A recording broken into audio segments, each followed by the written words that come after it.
IBN 7 हौसला है।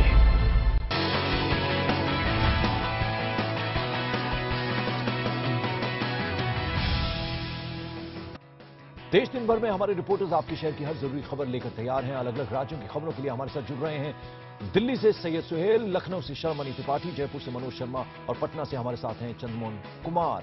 देश दिन भर में खबरों के सिलसिले की शुरुआत करेंगे मेरे सहयोगी सैयद सुहेल। सबसे पहले बात दिल्ली विधानसभा चुनाव की। दिल्ली में 7 फरवरी को चुनाव होंगे और 10 फरवरी को चुनाव के नतीजे आ जाएंगे। चुनाव आयोग के इस ऐलान के साथ ही दिल्ली में आचार संहिता लागू हो गई है। दिल्ली में चुनावी बिगुल बज गया है।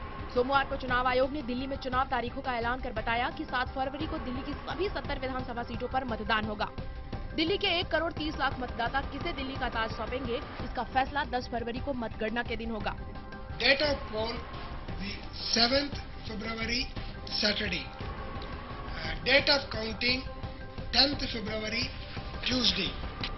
चुनाव आयोग के मुताबिक दिल्ली में चुनाव की प्रक्रिया 15 फरवरी से पहले पूरी होनी है, क्योंकि इसी दिन राष्ट्रपति शासन की अवधि पूरी हो रही है।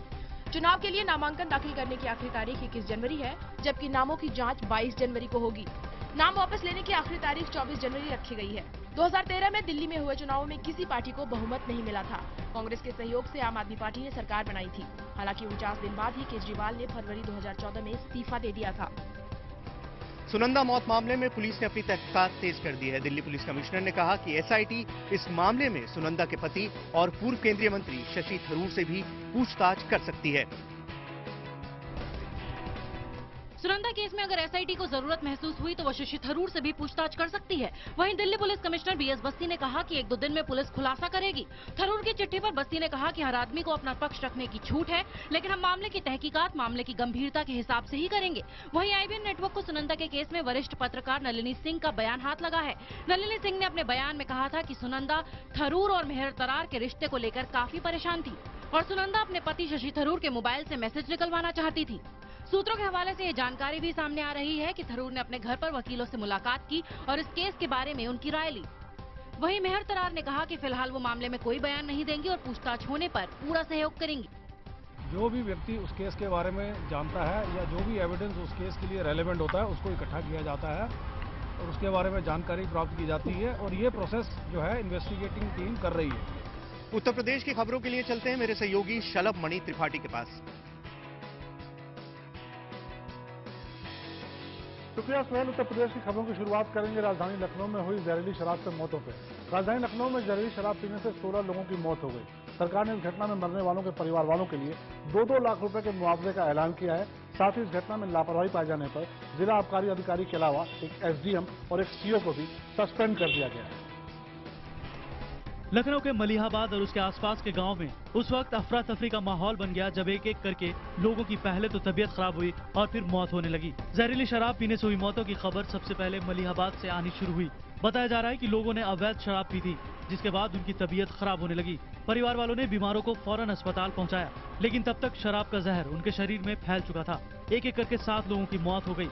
बंदरा के मैनेजर खेड़ा में भी 2 लोगों की मौत हो गई। घटना की गंभीरता को देखते हुए स्वास्थ्य विभाग ने अलर्ट जारी कर दिया है। KGMU के साथ सिविल अस्पताल बलरामपुर अस्पताल में भी जरूरी इंतजाम किए गए हैं। बताया जा रहा है कि दूरदराज इलाकों में आबकारी विभाग और पुलिस की लापरवाही के चलते यहां अवैध शराब का कारोबार धड़ल्ले से जारी है। जब कभी तो कल क्या गलत पिला दी उसने?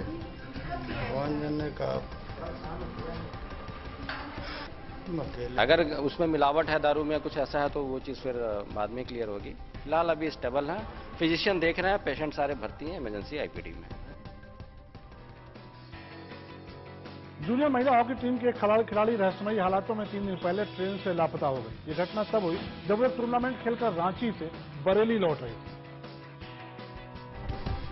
पीलीभीत के सुनगढ़ी की रहने वाली करिश्मा झारखंड के रांची में अंडर 17 हॉकी टूर्नामेंट खेलने गई थी। बताया जा रहा है कि जलियांवाला बाग एक्सप्रेस ट्रेन से फैजाबाद से बरेली लौटते वक्त वो लापता हो गई। करिश्मा के वापस नहीं लौटने पर उसके घर वालों ने GRP थाने में शिकायत दर्ज कराई है। घर वालों के मुताबिक पहले तो करिश्मा ने उन्हें फैजाबाद आकर ले जाने के लिए कहा था, लेकिन बाद में फोन करके कहा कि वो बरेली उतर जाएगी। जिस वक्त करिश्मा गायब हुई उस वक्त फैजाबाद का रहने वाला टीम कोच राहुल सिंह उसके साथ था। हालांकि राहुल का कहना है कि उसने करिश्मा को बरेली जाने वाली ट्रेन में बैठा दिया था। फिलहाल पुलिस ने करिश्मा का नंबर सर्विलांस पर डाल दिया है और उसकी तलाश में जुट गई है। फोन किया था, फोन बंद जा रहा था। जिस सर ने वहाँ छोड़ा है उसने फोन नहीं किया था, और कहाँ छोड़ा है ये पता नहीं। या रात को देर रात तक पहुँच सकती हूँ बरेली। सर भैया आ जाना, तुम बरेली आ जाना, मैं पहुँच जाऊँगी, आप लेने आ जाना। देहरादून की नारकोटिक्स कंट्रोल ब्यूरो की टीम ने 3 छात्रों को 2 किलो चरस के साथ गिरफ्तार किया है। गिरफ्तार होने वालों में एक इंजीनियरिंग का तो एक पॉलिटेक्निक का छात्र। हल्द्वानी से 3 छात्रों को 2 किलो चरस के साथ पकड़ा गया है। नारकोटिक्स कंट्रोल ब्यूरो की टीम के मुताबिक ये लोग पहाड़ों से चरस लाकर देहरादून के कॉलेजों में बेचने का काम लंबे समय से कर रहे थे। मुखबिर की सूचना पर टीम ने मंडी चौकी क्षेत्र में छापेमारी कर तीनों आरोपी छात्रों को पकड़ा। पुलिस के मुताबिक एक आरोपी अल्मोड़ा और दूसरा हल्द्वानी का है, जबकि तीसरा आरोपी छात्र पंतनगर का रहने वाला है। गिरफ्तार सभी आरोपियों को टीम अपने साथ देहरादून ले गई है। डॉक्टर B.आर. अम्बेडकर केंद्रीय विश्वविद्यालय में छात्र इस बार दीक्षांत समारोह में काले गाउन की जगह क्रीम कलर का गाउन पहनेंगे। दरअसल पिछले साल पूर्व राष्ट्रपति APJ अब्दुल कलाम ने कार्यक्रम में कहा था कि काले गाउन देखकर अंग्रेजी शासन की याद आती है। लखनऊ में मंगलवार को बाबा साहेब भीमराव अंबेडकर केंद्रीय विश्वविद्यालय का दीक्षांत समारोह मनाया जाएगा। इस समारोह में गृह मंत्री राजनाथ सिंह मुख्य अतिथि होंगे। पहली बार अंबेडकर विश्वविद्यालय ने पारंपरिक गाउन में फेरबदल कर अपनी पसंद का क्रीम गाउन डिजाइन किया है। इस समारोह के लिए हर एक छात्र से 1700 रुपए लिए गए हैं। पहली बार अंबेडकर विश्वविद्यालय में छात्रों को फोटो लगी डिग्रियां दी जाएंगी। गौरतलब है कि पिछली बार जब पूर्व राष्ट्रपति APJ अब्दुल कलाम अंबेडकर विश्वविद्यालय के दीक्षांत समारोह में आए थे तो उन्होंने काले रंग के गाउन को बदलने की बात कही थी, क्योंकि ये अंग्रेजी शासन की याद दिलाता है। बलिया के रसोड़ा में कुछ महिलाएं अपनी ही आवाज बन गईं। इन महिलाओं ने इलाके में चल रहे अवैध शराब और अवैध जुए के अड्डे पर धावा बोल दिया। इस दौरान मौके पर मिले शराबियों और जुआरियों की इन महिलाओं ने जमकर धुनाई भी की।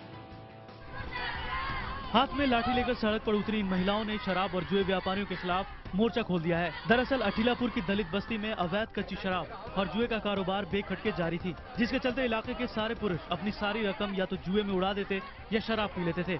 परेशान होकर महिलाएं एकजुट हुईं। फिर वो हाथ में डंडा, झाड़ू और बेलन लेकर घरों से निकली और शराब के अड्डों पर हमला बोल दिया। वहाँ जो भी मिला उसकी जमकर पिटाई की गई। फिर हजारों लीटर शराब की पन्नियों को कब्जे में लेकर महिलाओं ने उन्हें नष्ट कर दिया। मौके पर पहुंची पुलिस को भी महिलाओं ने जमकर खरी खोटी सुनाई। महिलाओं का आरोप था कि पुलिस की शह पर ही पिछले काफी समय से अपराधी ये काला कारोबार धड़ल्ले से चला रहे हैं। ये थी उत्तर प्रदेश और उत्तराखंड की खबरें। मध्य प्रदेश और छत्तीसगढ़ की खबरों के लिए चलेंगे हमारे सहयोगी मनोज शर्मा के पास। छत्तीसगढ़ के जशपुर में बीजेपी के जो नेता हैं, BHP के जो महामंत्री हैं प्रदीप गौर ने हिंदुओं से 3-4 बच्चे पैदा करने की अपील की है। इसके पहले बीजेपी सांसद साक्षी महाराज और BHP नेता प्रवीण तोगड़िया ने भी इसी तरह के विवादित बयान दिए थे। जशपुर के कुंकुरी में विश्व हिंदू परिषद की 50वीं वर्षगांठ के मौके पर हिंदू महासम्मेलन का आयोजन किया गया, जिसमें संतों के अलावा हजारों लोग मौजूद रहे। इस मौके पर भोपाल से आए विश्व हिंदू परिषद के महामंत्री प्रदीप गौर ने कहा कि अब समय आ गया है कि हिंदू संगठित हो जाएं और 3-4 बच्चे पैदा करें, वरना हम अल्पसंख्यक में जल्द आ जाएंगे। सम्मेलन में बीजेपी के राज्यसभा सदस्य रणविजय सिंह जुदेव भी शामिल हुए। उन्होंने धर्मांतरण का मुद्दा उठाया। हिंदुओं से ज्यादा बच्चे करने की अपील को लेकर साक्षी महाराज प्रकरण के बाद भी विवादित बयानों का सिलसिला थमा नहीं है। हालांकि बीजेपी ने उस बयान को खुद से अलग किया था। ये भी माना था कि ऐसे बयानों से बीजेपी को नुकसान हो रहा है। मध्य प्रदेश के बीना जंक्शन के पास गोंडवाना एक्सप्रेस में लावारिस बैग में बम मिलने से हड़कंप मच गया।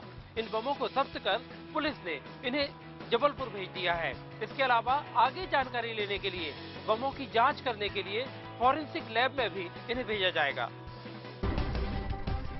गोंडवाना एक्सप्रेस में मिले बम की सूक्ष्मता से जांच की जा रही है। ATS के IG संजीव शर्मा भी बम की जांच के लिए जबलपुर पहुंच चुके हैं। आपको बता दें कि ये बम जबलपुर से दिल्ली जाने वाली गोंडवाना एक्सप्रेस में मिला था। टाइमर बम को स्लीपर कोच S8 में सीट नंबर 14 के नीचे एक थैले में छिपाया गया था। हालांकि जबलपुर के SRP AK पांडे के मुताबिक गोंडवाना एक्सप्रेस में मिला बम ज्यादा खतरनाक नहीं था और इसमें बहुत कम बारूद था और विस्फोट होने की सूरत में ये ज्यादा नुकसान नहीं करता। मिली जानकारी के मुताबिक बम में सुतली बम लगाए गए थे। इस टाइमर बम में एक मल्टीमीटर भी मिला है। बम बेशक खतरनाक नहीं था, लेकिन जितनी आसानी से इसे छिपाया गया उससे रेलवे पुलिस की सुरक्षा के दावे की पोल जरूर खुल गई है। उज्जैन के मशहूर ठहाका सम्मेलन में ठहाके के बाद लाठियां जल गई। दरअसल ठहाके का लुत्फ लेने के लिए उमड़ी भीड़ को काबू में करने के लिए पुलिस को लाठियां चलानी पड़ी। विश्व हास्य दिवस की शाम हंसी ठिठोली और ठहाकों के नाम रहे। इस अनोखे आयोजन की शुरुआत गधे को गुलाब जामुन खिलाकर की गई। हर साल होने वाला ये सम्मेलन ग्रैंड होटल में आयोजित किया गया था। हालांकि सम्मेलन में भारी अव्यवस्था देखने को मिली। सम्मेलन में भाग लेने के लिए अंदेशे से ज्यादा भीड़ इकट्ठा हो गई, जिसके बाद हालात बेकाबू हो गए। लोगों को नियंत्रित करने के लिए पुलिस को लाठियां तक भांजनी पड़ी। हालांकि जिस वक्त ये हंगामा चल रहा था, उस दौरान दूसरी तरफ सम्मेलन भी बेरोक टोक जारी था। कॉमेडी किंग एहसान कुरैशी, लक्ष्मण नेपाली, मुन्ना बैटरी, हास्य कवि जानी बैरागी ने भी दर्शकों को खूब गुदगुदाया। आयोजन में फिल्म अभिनेता रंजीत सहित अभिनेत्री सागरिका ने भी हिस्सा लिया। खंडवा में सड़क हादसे रोकने के लिए पुलिस ने नया तरीका निकाला है। लावारिस घूमने वाले गाय बैलों के सींगों पर रेडियम की पट्टियां बांधी हैं, ताकि अंधेरे में चलने वाले गाड़ी चालकों को भी वो दिखाई दे सकें।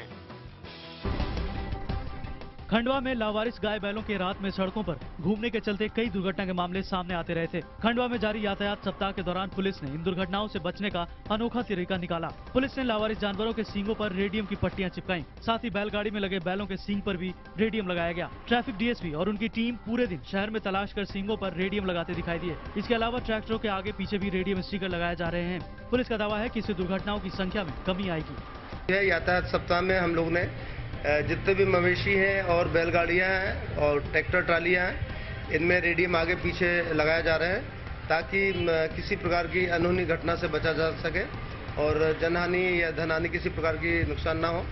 देश दिन भर में राजस्थान की खबरें जानने के लिए चलते हैं वापस स्टूडियो पंकज भार्गव के पास। जयपुर में पीलिया का प्रकोप लगातार बढ़ता जा रहा है। ताजा जांच में कई लोगों को पीलिया होने की पुष्टि हुई है। पीलिया के बढ़ते प्रकोप और प्रशासन की उदासीनता से स्थानीय लोग खासे परेशान हैं। मालवीय नगर के विजय कॉलोनी में करीब 30 लोगों की जांच में पीलिया की पुष्टि हुई है। वहीं पूरी कॉलोनी में करीब 200 लोग पेट दर्द और चक्कर आने की बीमारी से ग्रसित हैं। कॉलोनी के लोगों ने आरोप लगाया है कि लंबे समय से ना तो क्षेत्र में सफाई हुई है और न ही सीवरेज लाइनों व नालों की सफाई हो पाई है, जिसके चलते पूरे क्षेत्र में गंदगी का आलम बना हुआ है। स्थानीय लोगों ने जब चिकित्सा विभाग से इसकी शिकायत की तो उन्होंने मात्र एक मेडिकल कैंप लगाकर अपनी जिम्मेदारी से पल्ला झाड़ लिया। वहीं कॉलोनी में लोगों से मिलने पहुंची कांग्रेस नेता अर्चना शर्मा ने लोगों को आश्वासन दिया कि अगर जल्द ही इस समस्या का समाधान नहीं हुआ तो लोगों के आंदोलन में कांग्रेस पूरी तरह से उनके साथ है। जिस प्रकार से यहाँ गंदगी फैली हुई है, जब से बीजेपी का बोर्ड पूरा स्थापित हो, यहाँ पर सफाई नहीं होती। यहाँ के आम नागरिक की यही शिकायत है। पानी का जो दूषित पानी आ रहा है, उस पेयजल की समस्या से ग्रसित है। जयपुर में बहन के साथ छेड़छाड़ के शक में भाई ने एक शख्स की जान ले ली। हत्या के बाद आरोपी ने शव को सड़क किनारे पानी के गड्ढे में फेंक दिया। रविवार को हुई इस हत्या की जांच करते हुए पुलिस ने आरोपी युवक विकास को गिरफ्तार कर लिया। पुलिस ने बताया कि शव मिलने के बाद पुलिस को मृतक के पड़ोसी विकास साहू और गणेश महावर पर शक हुआ। गणेश महावर ने पुलिस को पूछताछ के दौरान बताया था कि विकास को मृतक राहुल पर उसकी बहन के साथ छेड़छाड़ करने का शक था, जिसको लेकर दोनों के बीच पहले भी झगड़ा हुआ था। इसी शक के चलते विकास ने गणेश के साथ मिलकर उसे मारने की योजना बनाई और लोहे की रॉड से सिर पर वार करके उसकी हत्या कर दी। पुलिस ने हत्या के दोनों आरोपियों को गिरफ्तार कर लिया है। फिल्म अभिनेता सलमान खान झुंझुनू में लोगों की आंखों के इलाज के लिए निःशुल्क नेत्र चिकित्सा शिविर लगवाएंगे। सलमान खान वहां अपनी फिल्म बजरंगी भाईजान की शूटिंग कर रहे हैं। सलमान खान इन दिनों झुंझुनू के मंडावा में अपनी फिल्म बजरंगी भाईजान की शूटिंग कर रहे हैं। सलमान खान 19 जनवरी से जिले में 4 स्थानों पर निःशुल्क नेत्र चिकित्सा शिविर लगवाएंगे। इसको लेकर being human, the Salman Khan foundation और चिकित्सा विभाग के बीच MOU साइन किया गया है। जिले में सूरजगढ़, पिलानी, नवलगढ़, उदयपुर वाटी, बिसाऊ, मंडावा, सिंघाना और झुंझुनू में शिविर लगाकर लोगों की आंखों का इलाज किया जाएगा और उन्हें चश्मे दिए जाएंगे। शिविर के आयोजन को लेकर CMHO ने आज जिले के अस्पतालों में तैयारियों का जायजा लिया। पेशेंट जो आएंगे स्क्रीनिंग के लिए, उनको आई स्पेशलिस्ट के द्वारा देखा जाएगा। देखने के पश्चात उनके जो पेशेंट्स के अंदर आंखों में इन्फेक्शन अगर पाया जाता है तो उनको दवाइयाँ बीइंग ह्यूमन जो सलमान खान फाउंडेशन के माध्यम से दवाइयाँ दी जाएगी। जिसकी आई साइड वीक है उनको चश्मे दिए जाएंगे। मुजफ्फरनगर में आसाराम के नौकर अखिल की गोली मारकर हत्या कर दी गई। बताया जा रहा है कि आसाराम रेप आरोप मामले में अखिल से भी पूछताछ की गई थी और अखिल गुप्ता ने आसाराम को लेकर कई अहम खुलासे किए थे। हत्यारे की गिरफ्तारी के लिए पुलिस ने कई टीमों का गठन किया है। जम्मू कश्मीर के सोपोर में हुए एक दर्दनाक हादसे में 7 लोगों की मौत हो गई और कई लोग घायल हो गए। हादसा उस वक्त हुआ जब एक सुमो कार एक लोडेड कैरियर से टकरा गई। दुर्घटना में 5 लोगों की मौके पर ही मौत हो गई, जबकि 2 लोगों की अस्पताल में इलाज के दौरान मौत हुई।